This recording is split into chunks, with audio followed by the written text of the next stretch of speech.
advantage for both teams, all the players. And it almost provides this compounding effect, you know, that we know as passion that just takes performances to another level. So both sides loaded with skill, loaded with speed, but you just know that the energy and effort will go to the next level in this contest, Matty.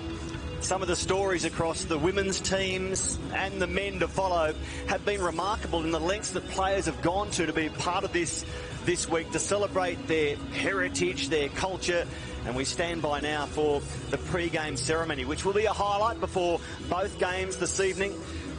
The Indigenous women to lead us off with a cultural or unity dance designed to show pride of culture and strength in women. And this team, well, they're standing by for a Maori war cry, a special female haka written by Hammond Matua, who just happens to be the brother of the Maori Ferns coach Rusty Matua. A real family theme through the Maori Ferns, and we'll get through that as the game continues. But the scene is set at Amy Park in Melbourne. The start of the footy season, if you like, with so much more to come. The World Club Challenge on Monday. We'll tell you about all the wonderful offerings ahead on Fox League throughout the evening. What a night for Rebecca Young, the captain of the Indigenous team, 37 years young. And she's back on the big stage after missing a start in the NRL Women's Premiership. So, onto the field for the pre-game ceremony.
It was Hilda Mariu leading the Maori Ferns haka, and now they stand and wait for the Indigenous All-Stars to perform their cultural or unity dance.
Well done, girls, and fantastic to see Preston Campbell on the didgeridoo.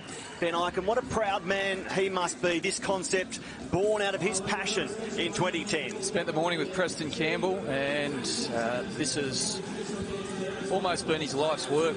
He has poured his heart and soul in this concept, and we just saw another demonstration of how much his creation means to so many people. We saw the Maori Ferns send a message, the Indigenous All-Stars tell a story, and you could feel the history coming through the screen, couldn't you? It's just amazing. It must be an incredible feeling to be part of it. Also with us tonight, very much part of it, Mark Gasnier, good evening. What do you enjoy about All-Stars Night, Gaz? Good evening, Matty. How good is it to have rugby league back on the TV? Look, I think first and foremost, the representation of cultures. Benny touched on it there. But two, the coming together of the best players in the competition. And when you get that, and they haven't had time to prepare as much, you get that unstructured, natural talent shine through. And that's what I'm looking forward to tonight. It's come a long way in a little way. The Women's All-Stars game, when it was first played in 2011, again, it was a curtain raiser to the men's extravaganza, but the gates to the ground were locked and the family and friends of the women couldn't get into nearly half-time. Well, now you can see the crowd building around them. They're shown on national television throughout Australia, New Zealand, around the world. Show us your best, ladies, and I reckon it will be something to behold, Ben. Lock gates today, Matthew. We're in for a treat, I think. Dripping with talent both sides, and that's what we've arrived at that point. It's all about the footy now. We've had the celebration of history.